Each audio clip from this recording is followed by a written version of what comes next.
Amazing show today. Best award-winning Webby-nominated award. I've heard we got music, we've got poetry. Oh, dude, what's going on there with the voice I box? lost my voice this weekend. Too much going on. It sounds like someone took a cheese grater to it and then threw it in a pool of rubbing alcohol. It's a really bad visual. I know. That kind of Hi, makes me hurt. I'm Bridget Petrine. Oh God. And I'm Corey Amato, and you're watching MashUp. Thanks. I feel really good about my voice. I mean, just don't talk anymore. It kind of makes my ears bleed. If we told you that you could help provide 1 year's worth of food to a local family just by attending a monthly poetry slam, would you go?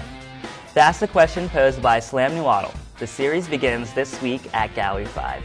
We talked to a couple of their award-winning spoken word artists about the series.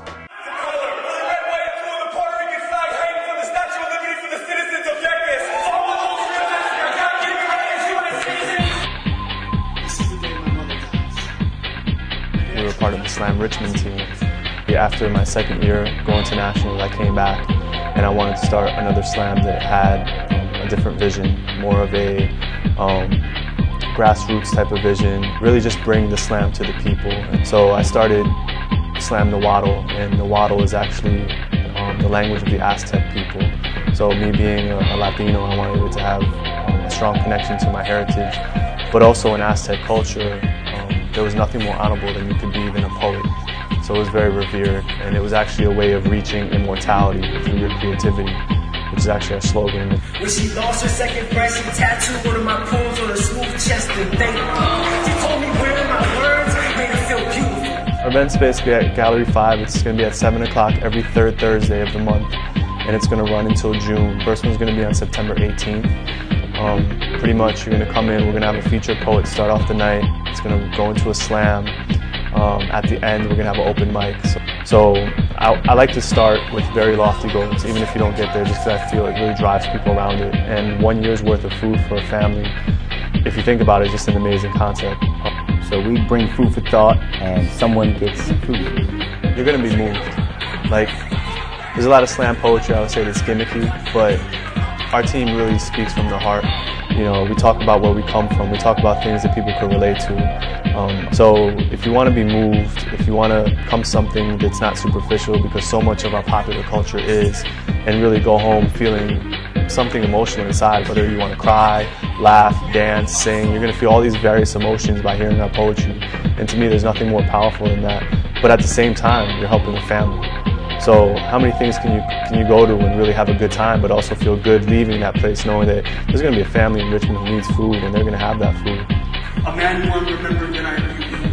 And every time that you forget that, pick up that notebook and read. The series begins this Thursday and runs through next June. So you get top-ranked poets, a cash bar, and a chance to make a difference by helping the Central VA Food Bank feed a local family. A way to be inspired and part of something positive. Here's our act fact for the day. Thursday night, Chop Suey hosts the annual Musicircus, the annual celebration of composer John Cage, organized by drummer extraordinaire Brian Jones. The Musicircus features about 24 musicians playing their own things at the same time. Cage staged the first one in Chicago, and RVA carries on the tradition. Brian gave us the story.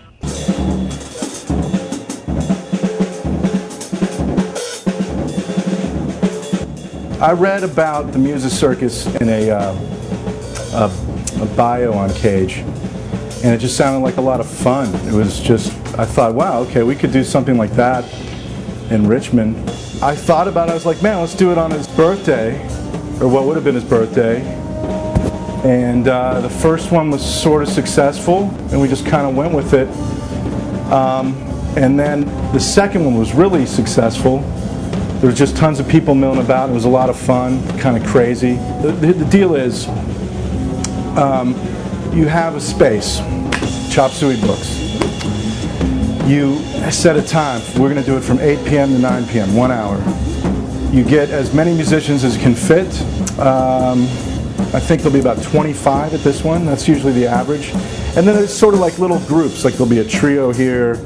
No BS brass band will be like milling about, and everybody plays sort of their set simultaneously, like what they would do if no one else was playing. And So it's mass chaos, and then the audience is milling about. And some people do kind of start to jam together, but that's not really the idea. Cage didn't want that to happen. He wasn't into that. So I don't know. We just kind of, it seems to be a lot of fun, actually, is the bottom line. It's a blast, yeah. If you're there, you're involved, because you can't escape it. It's very unique. I've never been to anything like it. There's so much going on. It's such sensory overload. I mean, it's only an hour because of that.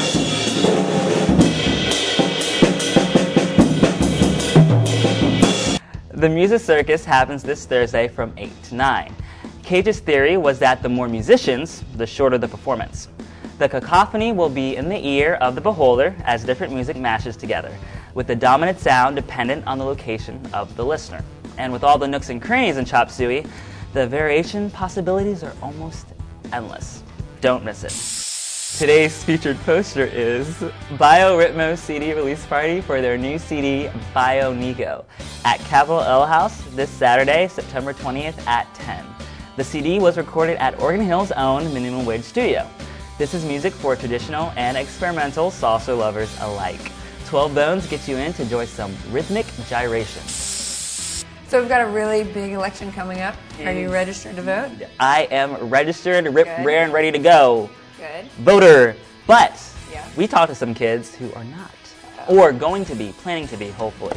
Check back this Friday's show to find out more. And I don't have a voice. I know. What's up there, Scarlett Johansson? Until then, I'm Corey Amato. And I'm Bridget Petrine. We need to get you like some lozenges. This is in the mic. Yeah, you sound terrible. You sound awesome. The Musicircus features about 24 musicians. Damn it. That's the question posed by Slam Newt Tootle. Nahuatl. If we told you that you could provide 1 year's worth, you could help. If we told you that you could provide 1 year's worth, you could help. I just see you could provide. Check back Tuesday, To find out more? Friday, Thursday, Ember Day.